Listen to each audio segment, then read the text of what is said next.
Height കൂടാനുള്ള എളുപ്പമാർഗമായിട്ടുള്ളൊരു video ആയിട്ടാണ് ഈ വീഡിയോ പ്രചരിപ്പിക്കുന്നത്. എന്നാൽ സത്യാവസ്ഥ മനസ്സിലാക്കുക, ഇത് നിങ്ങളെ തെറ്റിദ്ധരിപ്പിക്കുകയാണ് ചെയ്യുന്നത്.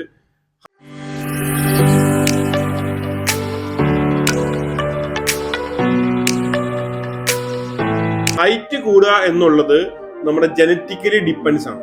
അതായത് 15 വയസ്സ് മുതൽ നമുക്കൊരു 24 വയസ്സ് വരെ 25 വയസ്സ് വരെയാണ് നമ്മുടെ ബോണിന്റെ എലോങ്ങേഷൻ നടക്കുന്നത്.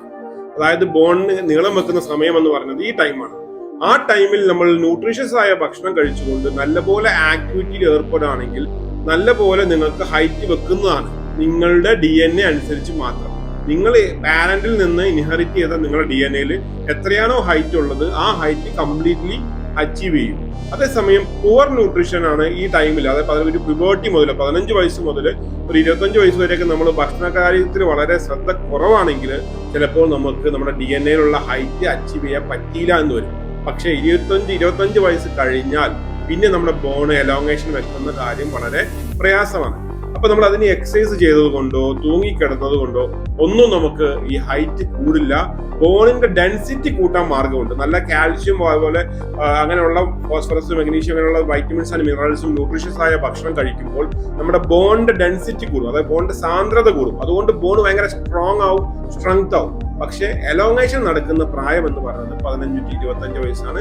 ആ വയസ്സിൽ നമ്മൾ ആക്ടിവിറ്റി ചെയ്യുകയും നല്ല ന്യൂട്രീഷ്യസ് ആയ ഫുഡ് കഴിക്കാൻ ശ്രദ്ധിക്കുകയും ചെയ്യുകയാണെങ്കിൽ DNA ഹൈറ്റ് മാത്രമേ നമ്മൾ ഇൻക്രീസ് ചെയ്യുള്ളൂ.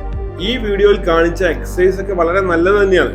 പക്ഷെ അത് നിങ്ങളുടെ ബോഡിയുടെ ഫ്ലെക്സിബിലിറ്റിയും സ്റ്റെബിലിറ്റിയും കൂട്ടുന്നതാണ്. കാരണം നിങ്ങൾ ഇങ്ങനെ ടോയിലൊക്കെ നടക്കുന്ന സമയത്ത് നിങ്ങളുടെ ബാലൻസിങ്, കോർ സ്ട്രെങ്തനിങ്, അതുപോലെ തന്നെ സ്റ്റെബിലിറ്റി കൂടാൻ സഹായിക്കും.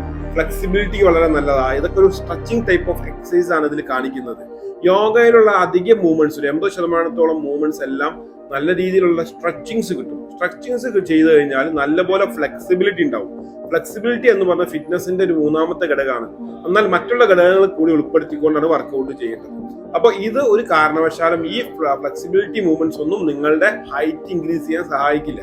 അപ്പൊ ഇതെല്ലാം തെറ്റിദ്ധരിപ്പിക്കുന്നതാണ്. ഇതെല്ലാം നിങ്ങൾ മനസ്സിലാക്കി ശാസ്ത്രീയമായ അറിവ് നേടി നല്ല രീതിയിൽ വർക്കൗട്ട്. ഈ ഒരു ചെറിയ വീഡിയോ നിങ്ങൾക്ക് എല്ലാവർക്കും ഉപകാരപ്രദമായി എന്ന് കരുതുന്നു. നിങ്ങൾക്ക് ഉപകാരപ്രദമായിട്ടുണ്ടെങ്കിൽ നിങ്ങളുടെ ഫ്രണ്ട്സിന് ഷെയർ ചെയ്ത് കൊടുക്കുക, ലൈക്ക് ചെയ്യുക, സബ്സ്ക്രൈബ് ചെയ്യുക. Thanks for watching.